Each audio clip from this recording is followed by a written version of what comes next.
할렐루야. 오늘 또 하나님의 은혜와 평강이 여러분 가운데 함께 하기를 축복합니다. 오늘 또 묵상의 말씀을 통해서 나에게 주시는 하나님의 음성을 듣는 은혜로운 시간이 되기를 축복합니다. 이 시간 하나님께서 우리에게 허락해 주신 말씀은 요한복음 1장 29절에서 42절 말씀입니다. 다음 날 요한은 예수께서 자기에게 오시는 것을 보고 말하였다. 보시오, 세상 죄를 지고 가는 하나님의 어린 양입니다. 내가 전에 말하기를 내 뒤에 한 분이 오실 터인데 그분은 나보다 먼저 계시기에 나보다 앞서신 분입니다. 한 적이 있습니다. 그것은 이분을 두고 한 말입니다. 나도 이분을 알지 못하였습니다. 내가 와서 물로 세례를 주는 것은 이분을 이스라엘에게 알리려고 하는 것입니다. 요한이 또 증언하여 말하였습니다. 나는 성령이 비둘기같이 하늘에서 내려와서 이분 위에 머무는 것을 보았습니다. 나도 이분을 몰랐습니다. 그러나 나를 보내어 물로 세례를 주게 하신 분이 나에게 말씀하시기를 성령이 어떤 사람 위에 내려와서 머무는 것을 보거든 그가 바로 성령으로 세례를 주시는 분임을 알아 하셨습니다. 그런데 나는 그것을 보았습니다. 그래서 나는 이분이 하나님의 아들이라고 증언하였습니다. 다음 날 요한이 다시 자기 제자 두 사람과 같이 서 있다가 예수께서 지나가시는 것을 보고서 보아라, 하나님의 어린 양이다 하고 말하였다. 그 두 제자는 요한이 하는 말을 듣고 예수를 따라갔다. 예수께서 돌아서서 그들이 따라오는 것을 보시고 물으셨다. 너희는 무엇을 찾고 있느냐? 그들은 랍비님 어디에 묵고 계십니까? 하고 말하였다. 랍비는 선생님이라는 말이다. 예수께서 그들에게 대답하셨다. 와서 보아라. 그들이 따라가서 예수께서 묵고 계시는 것을 보고 그날을 그와 함께 지냈다. 때는 오후 4시쯤이었다. 요한의 말을 듣고 예수를 따라간 두 사람 가운데에 한 사람은 시몬 베드로와 형제가 아닌 안드레였다. 이 사람은 먼저 자기 형 시몬을 만나서 말하였다. 우리가 메시아를 만났소. 메시아는 그리스도라는 말이다. 그런 다음에 시몬을 예수께로 데리고 왔다. 예수께서 그를 보시고 말씀하셨다. 너는 요한의 아들 시몬이로구나. 앞으로는 너를 게바라고 부르겠다. 게바는 베드로 곧 바위라는 말이다. 아멘. 세례 요한이 요단강에서 세례를 베푸고 있을 때 예수님이 나오심을 보게 됩니다. 그를 보고서 그가 이렇게 말합니다. 29절 말씀에 다음 날 요한은 예수께서 자기에게 오시는 것을 보고 말하였다. 보시오, 세상 죄를 지고 가는 하나님의 어린 양입니다. 특별히 여기 공간복음에는 세례 요한의 요단강에 세례를 베푸는 일들이 자세히 나와 있지만은 또 예수님에게 세례를 베푸는 일이 자세히 나와 있지만은 여기 요한복음에는 그건 기록되어 있지 않습니다. 그리고 오직 요한은 예수님에 대해서 증언만 하고 있는 겁니다. 그래서 예수님을 세상 죄 지고 가는 어린 양이다 이렇게 말씀하고 있습니다. 이 세례 요한의 말이야말로 예수님이 이 땅에 오신 분명한 목적, 예수님의 그 사역을 이처럼 분명하게 말한 말씀이 없습니다. 여기 예수님이 세상의 모든 죄 그리고 우리의 연약함까지 짊어지시기 위해서 이 땅에 오셨습니다. 근데 여기 지고 간다는 말은 단순히 어깨에 지고 간다는 말이 아니라 그 세상 모든 죄와 우리의 연약을 없앤다 또는 제거한다는 뜻을 가지고 있습니다. 주님이 이 땅에 오신 것은 이 세상의 모든 죄와 저와 여러분의 연약함을 지고서 없애기 위해서 제거하기 위해서 이 땅에 오신 것입니다. 그러므로 그를 믿는 자는 누구든지 영생을 얻을 것이라고 요한복음 3장 16절, 그것도 유명한 말씀이잖아요. 요한복음 3장 16절, 하나님께서 세상을 이처럼 사랑하셔서 외아들을 주셨으니 이는 그를 믿는 사람마다 멸망하지 않고 영생을 얻게 하려는 것이다 그랬어요. 근데 여기 어린 양이라는 말씀이 있잖아요. 네, 여러분, 이 어린 양을이란 이 말씀을 이해하려면 우리는 유월절에 대한 이해가 있어야 합니다. 다시 말하면 예수님을 어린 양으로 부르는 것은 유월절 어린 양의 유래를 알아야 이 의미를 깨닫게 됩니다. 뭐 아시는 대로 유월절은 뭡니까? 이스라엘 백성들이 출애굽을 할 때 죽음의 사자가 넘어갔다, 유월했다 해서 유월절이라고 그러는데요. 아시는 대로 이스라엘 백성들을 이제 돌려보내야 되는데 바로가 고집스럽게 10가지 재앙 중에 9가지 재앙을 내려도 고집을 부린단 말이에요. 하나님이 마지막 10가지 재앙, 그 이집 땅에 있는 모든 첫 태생을 다 죽이는 그런 재앙을 내리시게 됩니다. 그래서 모든 첫 태어난 것들이 죽는데 하나님의 백성의 첫 태생이 죽으면 안 되기 때문에 하나님이 이스라엘 백성들에게 양의 피를 문설주에 바르는 집은 죽음의 사자가 넘어갈 것이라고 말씀하십니다. 출애굽기 12장 13절이죠. 문틀에 피를 발랐으면 그것은 너희가 살고 있는 집의 표적이니 내가 이집트 땅을 칠 때에 문설주에 피를 바른 집은 그 피를 보고 내가 너희를 치지 않고 넘어갈 터이니 너희는 재앙을 피하여 살아남을 거다, 살 것이다 그랬어요. 그래서 이스라엘 백성들이 하나님의 말씀에 순종해서 양의 피를 문설주에 발라두었더니 죽음의 사자가 이집트 땅의 모든 첫 태생을 다 죽이는데 가다가 그 문설주에 어린 양의 피가 발라져 있으면 다 넘어가게 됩니다.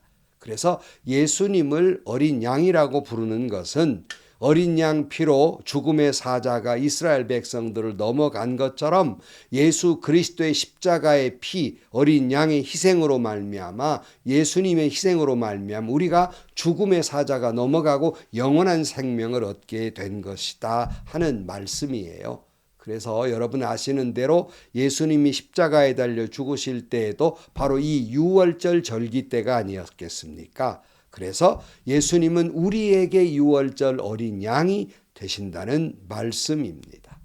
주님이 유월절 어린 양처럼 자신을 희생하셔서 십자가에 피를 흘리심으로 말미암아 죽음의 권세를 다 물리치시고 우리에게 영원한 생명을 주셨다. 구원해 주셨다. 그런 의미에서 요한이 보아라, 세상 죄 지고 가는 어린 양이다라고 말하면서 예수님을 아주 정확하게 소개하고 증언하고 있다는 말씀입니다.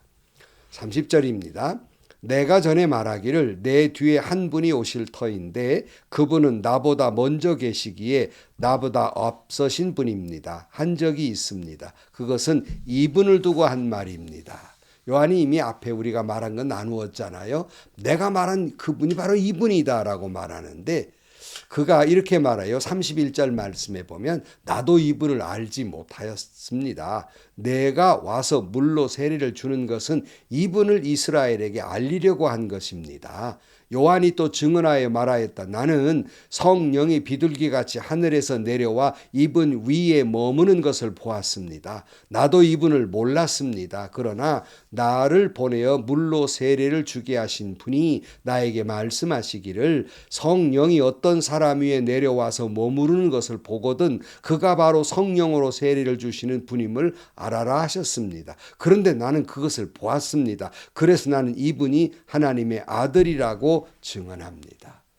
세례 요한도 분명히 내가 메시아가 올 땅을 내가 닦는 미리 예비하는 사람이지만 그분이 누구인지를 몰랐는데 하나님이 말씀하시기를 성령이 비둘기같이 내려와 머무는 사람을 볼 것인데 바로 그분이 메시아다. 그분이 우리의 구원자다라고 말씀하셨기 때문에 여기 요한복음에는 없지만은 예수님을 세례를 베풀 때 성령이 비둘기같이 임하는 것을 보았습니다. 그것이 마태복음 3장 16절에 이렇게 기록되어 있어요. 예수께서 세례를 받으시고 곧 물에서 올라오셨다. 그때에 하늘이 열렸다. 그는 하나님의 영이 비둘기같이 내려와 자기 위에 오는 것을 보셨다. 그리고 하늘에서 소리가 나기를 이는 내가 사랑하는 아들이다. 내가 그를 좋아한다 하였다. 그랬어요. 그러니까 세례 요한은 자기 스스로 생각해서 따져봐서 예수님을 안 것이 아니라 하나님이 알게 하심으로 그분을 알았고 그분을 증언하고 있습니다. 특별히 말씀을 준비하시는 목사님 여러분, 내 생각으로 말씀을 준비하여 설교하는 것이 아니라 성경에서 말씀이 말씀하고자 하는 것을 성령을 통해 깨닫게 하는 것을 증거해야 됩니다. 그러니까 성경으로 성경을 말하게 하라는 말을 여러분 수도 없이 들으셨을 것이고 저도 수도 없이 이야기합니다. 그런데 내 지식이나 내 경험이나 내 주장을 가지고 내가 섣부른 신학적 지식을 가지고 말씀을 해석하려 들기 때문에 이게 엉뚱한 자기 말이 돼버리고 잘 말씀이 은혜가 되지 않는 거예요. 목사님 여러분 다 그렇게 하시겠지만 성령의 감동을 받고 성경이 말하고자 하는 그 말씀을 하는 것이 하나님이 가르쳐 주시는 성경 말씀 그것을 전하는 것이 목사의 설교자로서의 사명입니다. 요한은 자기도 난 몰랐다. 하나님이 말씀하셨기 때문에 비로소 그가 예수인 줄 알았다는 말입니다. 35절입니다.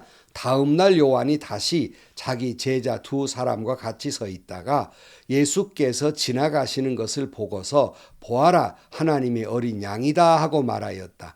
그 두 제자는 요한이 하는 말을 듣고 예수를 따라갔다. 세례 요한이 제자들과 함께 서 있다가 예수님이 지나가니까 보아라 저분이야말로 하나님의 어린 양이다. 그랬더니 요한의 제자들이 홀랑 예수님을 따라갔다는 얘기예요. 세례 요한은 자기보다 예수님이 더 귀한 분임을 늘 소개하고 있습니다.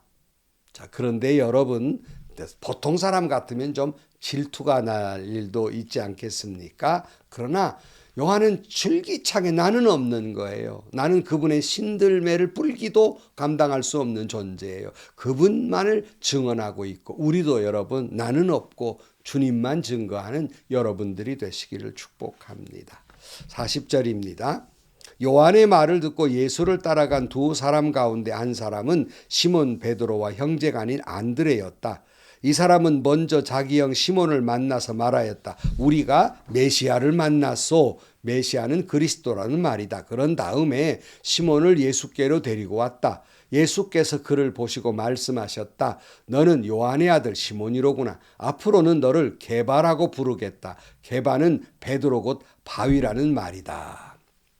세례 요한의 말을 듣고 예수님을 따라간 두 제자 가운데 한 사람이 바로 안드레였습니다. 안드레가 예수가 메시아임을 깨닫고 자기 형제 시몬에게 가서 맨 먼저 내가 메시아를 만났다라고 예수님을 소개합니다. 바로 전도지요. 이제 안드레가 자기 형제 그 베드로를 데리고 예수님께로 데리고 옵니다. 그랬더니 그 딸이 시몬이지요. 그랬더니 예수님께서 그를 보고 말씀하시기를 너 앞으로 게바라고 해라 말씀하십니다. 그가 베드로예요. 게바라는 이름은 아람어이고요. 그리고 베드로란 말은 헬라어예요. 그 뜻은 바로 바위라는 뜻입니다. 게바라고 해라. 헬라어로 베드로라고 해라. 이렇게 말씀하신 거예요. 여러분 예수님은 베드로를 보고 그 안에 있는 반석을 보신 거예요. 아시는 대로 베드로는 무식한 어부였어요. 또 짐작컨대 아마 어부로 잔뼈가 굵었으니까 바람 맞으며 산 사람 아닙니까? 뭐 짐작해 보건대 막 우락부락한 모습이 아니었겠나. 또 그리고 손은 거칠고 팔뚝은 굵고 뭐 이런 모습이었으리라고 짐작이 갑니다. 어떻게 보면 섬뜩하기도 하지요. 그러나 예수님은 베드로의 그 우락부락한 그런 모습을 부족한 모습을 보신 것이 아니라 그 안에 있는 반석 같은 믿음을 보신 겁니다. 그래서 너 앞으로 반석이라고 해라. 그 말씀하시잖아요. 후에 여러분 잘 아시는 대로 그가 주는 그리스도시요 살아계신 하나님의 아들입니다 고백을 했더니 예수께서 그 반석 같은 그 베드로 위에 교회를 세우겠다고 말씀하셨지 않습니까? 그래서 가톨릭에서는 일대 교황 베드로를 두고 있지 않습니까? 근데 여러분이 여기서 주목할 것은 예수님의 눈은 언제나 저와 여러분 모든 사람의 부족한 면을 보면서 심판하시는 하나님이 아니라 언제나 장점을 보면서 기대하시는 하나님이라는 말씀이에요. 우리도 역시 예수님의 마음을 품고 예수님의 눈으로 사람을 볼 때마다 그 사람의 부족한 면 때문에 핀잔하기보다는 그 사람의 장점을 보면서 포기하지 아니하고 계속 기대하는 거예요. 이것이 하나님의 마음이요 예수님의 마음입니다. 제가 이리신광교회 부목사로 있을 때 가끔 한경진 목사님이 주일날 오셔서 설교를 하셨습니다. 그럴 때마다 늘 한경진 목사님 곁에서 제가 수행을 해드렸는데 식사 때나 여러 분들과 이야기할 때 늘 곁에서 수행을 해드렸습니다. 근데 많은 분들이 한경진 목사님 오셨다 그러면 이런저런 분들이 오셔서 교계의 문제, 교단의 문제 여러 가지를 이야기하면서 이러이런 사람에 대해 부족한 점에 대해 불평을 늘어놓을 때가 있어요. 고자질을 한단 말이에요. 그럴 때 한경진 목사님이 가만히 듣고 계시다가 말의 결론 부분에 가서 뭐라고 말씀하냐면 그래도 그 사람 이런저런 면이 좋아. 훌륭한 사람이야. 이렇게 늘 결론을 맺곤 합니다. 예수님의 마음이지요. 그분의 단점에 대해 불평하는 사람들 앞에 한경진 목사님은 예수님의 마음을 품고 그 사람의 장점을 이야기하시더란 말이에요.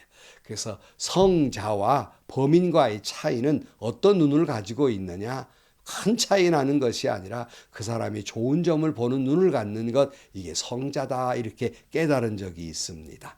사랑하는 성도 여러분, 주님이 저와 여러분의 부족한 면을 보기보다는 장점을 보시고 끝까지 우리를 버리지 아니하시고 기대하시는 것처럼 우리도 그 마음을 품고 내가 대하는 사람마다 그의 부족한 점 때문에 불평해 하지 마시고 그의 장점을 보시고 여러분 가장 훌륭한 사람이 누군지 압니까? 어린 애에게도 배우고자 하는 사람이에요. 처럼 그 사람에게도 장점이 있단 말이에요. 그 사람에게 장점을 보고 기대하시는 예수님의 마음, 예수님의 눈을 품고 사시기를 축복합니다. 오늘 또 여러분 세례 요한처럼 오직 세상 죄 지고 가는 어린 양 예수, 오직 그분을 주님으로 고백하고 오직 그분을 메시아로 증언하며 살아가는 여러분들이 되시기를 주의 이름으로 간절히 축원합니다. 기도하시겠습니다. 보라 세상죄 지고 가는 어린 양 그 예수님, 우리의 모든 죄와 언약을 다 사하여 주시기 위해서 제거하기 위해서 이 땅에 오신 예수님, 그 주님만을 바라보면서 그 주님을 증거하며 살아가는 저희들이 되게 하여 주옵소서. 우리도 주님의 마음을 품고 주님의 눈으로 내가 만나는 사람마다 바라보게 하시고 그분들의 단점 때문에 불평하기보다는 그분들의 장점으로 기대하고 더욱 그분의 장점을 또 배우고자 하는 저희들 그런 마음을 갖게 하여 주옵소서. 예수님의 이름으로 기도하옵나이다. 아멘. 제가 여러 번 윙크라는 것을 이야기하면서 제가 이렇게 소개를 해요. 윙크가 뭡니까? 윙크라는 건 뜬 눈으로는 당신의 장점만을 보겠습니다. 감은 눈으로는 당신의 단점은 안 보겠습니다. 장점만 보고 살겠습니다가 윙크다. 이 코를 사랑한다는 말이잖아요. 이게 예수님의 마음입니다. 오늘도 저와 여러분들 예수님의 마음을 품고 만나는 사람마다 사랑의 마음으로 사랑의 눈길로 기대하는 마음으로 바라보시고 오직 오늘 또 우리가 세상 죄 지고 가는 어린 양 예수를 우리가 따르며 또한 그 예수를 증거하며 살아가는 저와 여러분들이 되시기를 축복합니다. 행복하시고요. 좋은 일이 가득한 하루가 되시기를 주님의 이름으로 간절히 축원합니다.